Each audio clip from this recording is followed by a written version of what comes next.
अस्सलाम वालेकुम प्यारे बच्चों। वालेकुम अस्सलाम सर। Very good. तो हमने इत्तिफाक का सबक पढ़ा, ठीक है, उर्दू में। तो आपको समझ में आ चुका होगा कि इत्तिफाक किस चीज को कहते हैं, ठीक है। मैंने आपको समझा दिया कि एक बाप के 7 बेटे थे, वो आपस में लड़ते रहते थे, झगड़ते रहते थे, और बाप ने कई बार कोशिश की थी उनको समझाने के लिए कि ऐसा नहीं करना चाहिए, इत्तिफाक के साथ रहना चाहिए, एकता के साथ रहना चाहिए, इत्तिफाक में ताकत है, लेकिन वो समझने के लिए तैयार नहीं है। तो इसी चीज को और उन्होंने फिर अपने बाप ने अपने बेटों को समझाया। कैसे समझाया? लकड़ियों की मदद से।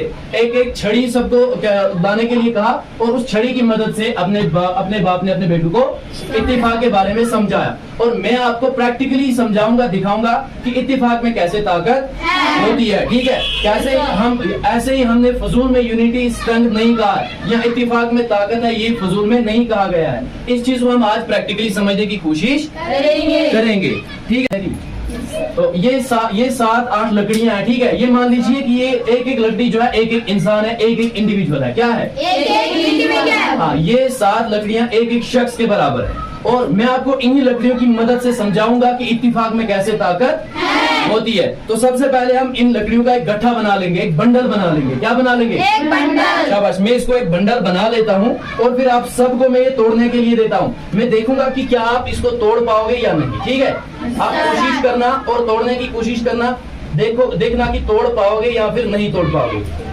तो मैंने इनको बांध दिया। क्या किया मैंने? बांध दिया। मीन्स मैंने इनको यूनाइट कर दिया। क्या कर दिया? अब ये इत्तिफाक में एक दूसरे के साथ क्या ये मिलजुल कर हैं। जब ये मिलजुल कर हैं, देखेंगे कि क्या आप इनको तोड़ पाओगे या नहीं। सबसे पहले ये ट्राई करेंगे, करो कोशिश तोड़ने की। शाबाश, लगाओ जोर जितना लगाना है। तोड़ पाओगे?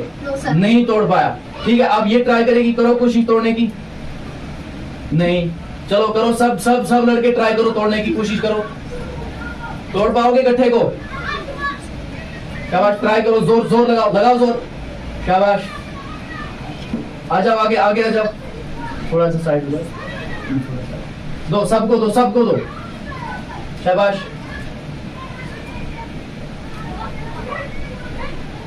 शाबाश, करो तुम भी ट्राई। देखो तोड़ पाओगे?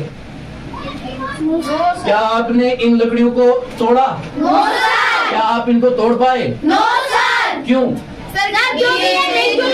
हाँ, ये मिलजुल, ये इत्तिफाक में, यही फायदा है कि जब हम इत्तिफाक के साथ रहेंगे तो कोई हमें हरा नहीं सकता, कोई हमें तोड़ने की कोशिश नहीं करेगा, ना ही हमें कोई तोड़ सकता है, ठीक है। अब ये लकड़ियां अगर अलग अलग हो जाए, क्या हो जाए?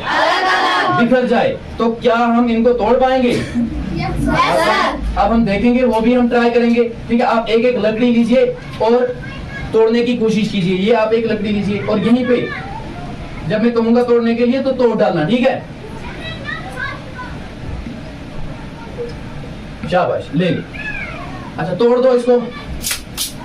हाँ, दिखाओ, आगे दिखाओ, है ना। देखो आपने इनको तोड़ डाला, बड़ी आसानी से आपने इनको तोड़ डाला ना। Yes sir. शाबाश। क्यों तोड़ लिया आपने इनको? जब ये गट्ठा था, जब ये एक बंडल था, मिले हुए थे, तो आप इनको नहीं तोड़ पाए। लेकिन जब ये अलग अलग हो गई ना, जब ये बिखर गई एक दूसरे के साथ ही जब तक बंद थी, तो इन्हें कोई नहीं हरा पाता था, कोई नहीं तोड़ पाया। लेकिन जब आपने इनको क्या किया? तो हर किसी ने अपनी अपनी छड़ी को आसानी से तो ऐसे ही यही आपके साथ भी हो सकता है। अगर आप मिलजुल के रहोगे, एक इत्तिफाक के साथ रहोगे, एकता के साथ रहोगे, ठीक है, यूनिटी में रहोगे, तो आपको कोई भी हरा नहीं सकता है, आपको कोई किसी तरह का भी नुकसान नहीं पहुंचा सकता। लेकिन अगर आप बिखर गए ना इन लकड़ियों की तरह, जैसे आपने बड़ी आसानी से इनको तोड़ डाला, हर कोई आपको आएगा, हरा डालेगा, तोड़ डालेगा, आपका फायदा। 2 की लड़ाई होती है ना, तीसरे की जीत होती है। जब आप आपस में लड़ रहे होंगे तो तीसरा कोई आएगा और वो आपकी लड़ाई का फायदा उठाएगा और जीत उसकी होगी। तो इस सबक से, इस स्टोरी से, इस प्रैक्टिकल से आपको क्या समझ में आया? सर, हमें मिलजुल के रहना चाहिए। वेरी गुड, हमें मिलजुल के रहना चाहिए। इसीलिए कहा गया है unity is a great virtue, unity is strength, unity is a treasure, unity एक खजाना है, unity एक ताकत है। क्या है? हाँ, एकता में इत्तिफाक के साथ रह के आप एक पहाड़ को भी तोड़ सकते हैं। लेकिन अगर आप बिखर गए तो इन लकड़ियों की मानद हो जाओगे, और हर कोई आएगा, आपको कुचल डालेगा, आपको हरा के चला जाएगा। तो आपको इस स्टोरी से, इस प्रैक्टिकल से समझ में आ चुका होगा कि हमें कैसे रहना चाहिए। मिलजुल के। Very good. तो कैसी रही आज की ये स्टोरी और एक्टिविटी? सर बहुत अच्छी। Very good.